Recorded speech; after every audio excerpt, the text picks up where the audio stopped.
Earlier this year, I listened to a band called Faithless sing a song called God is a DJ. The opening lyrics include, "This is my church. This is where I heal my hurts."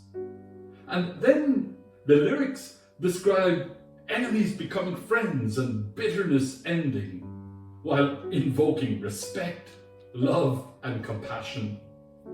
Matthew's gospel makes it clear that Jesus' mission and that of his followers is specifically to bring healing, peace, and a wholeness that is true shalom. Jesus encourages those that he is sending out to have the heart of a shepherd. God is a DJ, is about the power and transformative nature of music and how it can bring people together and uplift them. The lyrics suggest that music, and particularly the role of the DJ as a creator and curator of music, and a source of divine inspiration and connection. It is often argued that nothing is more absurd than the answer to a question that is not asked.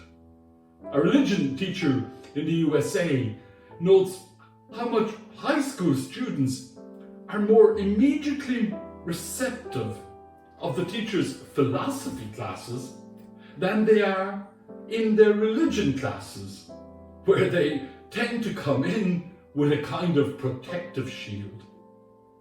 Professor in the sociology of religion at Queen's University Belfast, Gladys Gagniel, argues that in Ireland there seems to have been an assumption that religious socialization is the job of schools.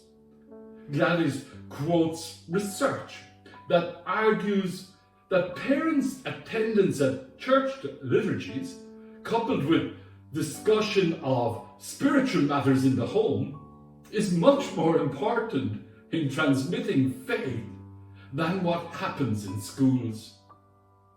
Gagniel also quotes US sociologists who have observed how young adults retain a back pocket God despite abandoning organized religion.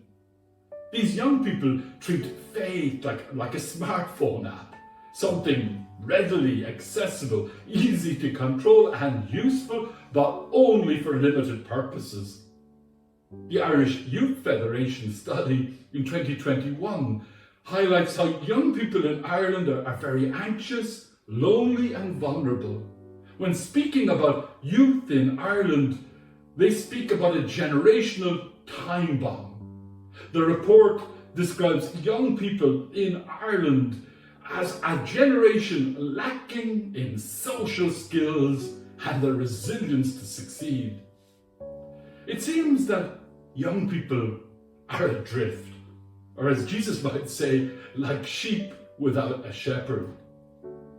The teacher I mentioned earlier shares that students light up upon finding out that a philosopher from as far back as 2,500 years ago asked the same questions that they find themselves asking today.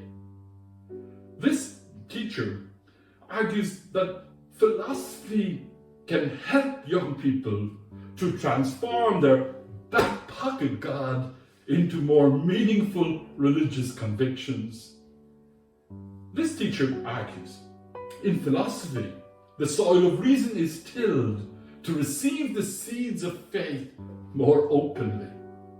Philosophy fosters in students a sharper awareness of the intrinsic needs and questions in their own hearts that most religions claim to respond to. Philosophy explores natural human questions, while theology explores the supernatural response to those questions revealed to us through Christ and the sacramental life of the church. Teaching young people what to believe rather than teaching them how to think about life and to arrive at the conclusions themselves, usually has the reverse of the intended effect. The English romantic poet Lord Byron once wrote, "There is something pagan in me that I cannot shake off. In short, I deny nothing, but doubt everything." The wonderful theologian N.T. Wright argues that the Church must share the good news of justice, beauty, and Jesus.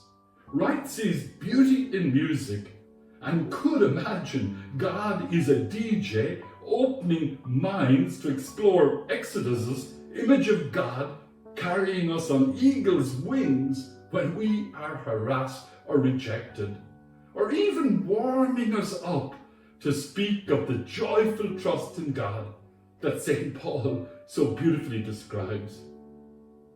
The power of the gospel lies not in the offer of a new spirituality or religious experience, but in the powerful announcement that God is God, that Jesus is Lord, that the powers of evil have been defeated, that God's new world has begun. Even Lord Byron might doubt less on recognizing that the kingdom of heaven has come to heal our human divisions, Jew and Greek, male and female, white and black, rich and poor, and so on. Amen.